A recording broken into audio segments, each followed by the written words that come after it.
45. BBC Radio Kent Drive Time with Dominic King. Imagine being kidnapped, forced to travel to another country and being kept as a slave, fearing for your life.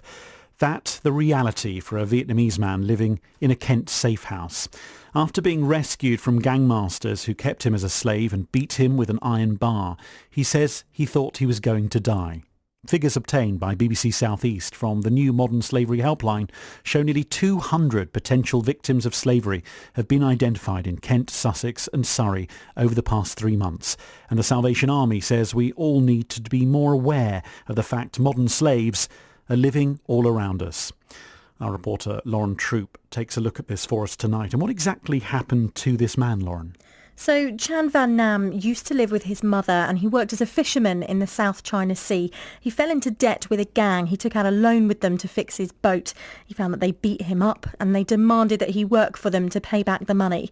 This was in November 2015 and they trafficked him into the UK. He said that we would work from very early in the morning to very late when it was dark outside. For breakfast they'd be given bread and tap water and he was sleeping on the floor. And if someone tried to resist, they would be hit. He asked us to call him Chan Van Nam because he's terrified his real name could be identified to the gang and they will come for him and for his family. Once he tried to escape by climbing out of a window, but he was swiftly caught and punished. He's been speaking to us with the help of an interpreter. They use metal rod to hit me and then chain me up very brutally. How did you feel when that happened? I was living full of fear for my life and I would think they would kill me one day. And I didn't have any strength to resist. I would want the UK government to investigate thoroughly and to do it very strongly, so to prevent other victims of human trafficking to fall into the similar trap as I've been through, and to take away the power from those gangs. Lauren, this shows the issue of modern slavery is a very real one. It very much is, Dom, and Chan Van Nam is one of a rapidly growing number of people victimised in this way, and it's highlighted by a series of advertising campaigns at the moment. Now, looking at the figures for this, and in August and October, there were 178 likely victims of modern slavery in Kent, Sussex and Surrey that have been identified by calls to the new Modern Slavery Helpline, and that's across those months. Back in January and March, there were 30 victims, so a huge increase from the first 3 months of the year when that figure was, as I say, just at 30. Now, the Home Office estimate that there's around 13,000 modern slaves in the UK, but many campaigners, and in fact the National Crime Agency, thinks that true figure could actually be a lot higher than that. Is there enough support, though, for people who find themselves being not only trafficked but then enslaved? Well, today we've been speaking to Detective Superintendent Andy Waldie. He's from the Kent and Essex Serious Crime Directorate.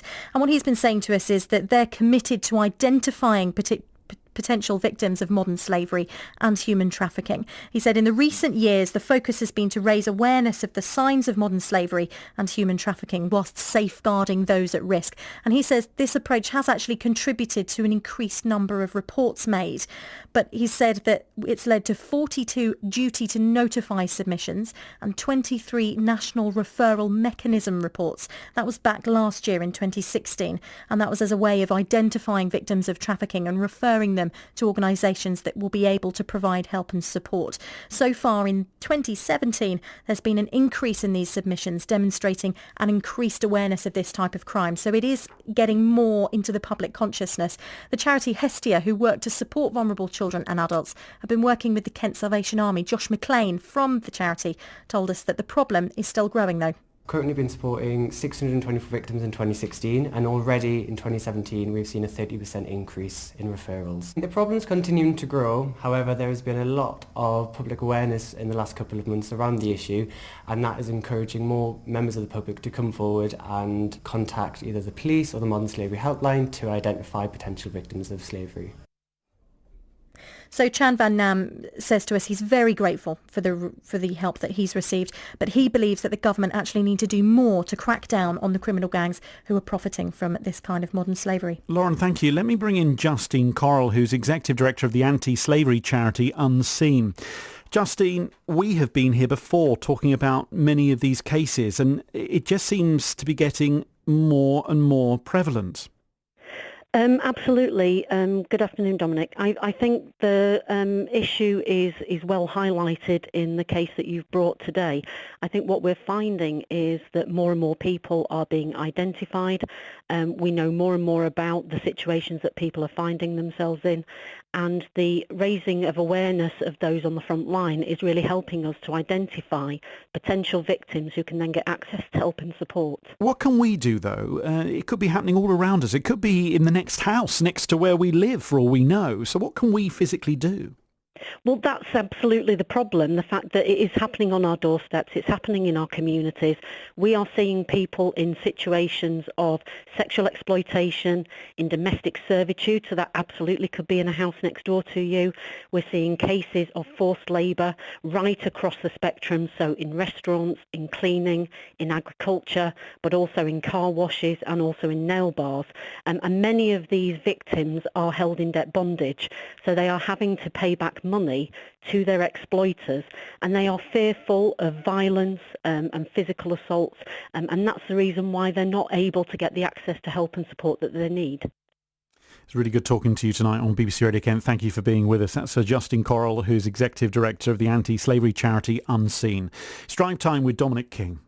Breaking news, Conversation reaction to the day's events in Kent. and travel every 20 minutes This is Kent's Drive Time. from BBC Radio Kent.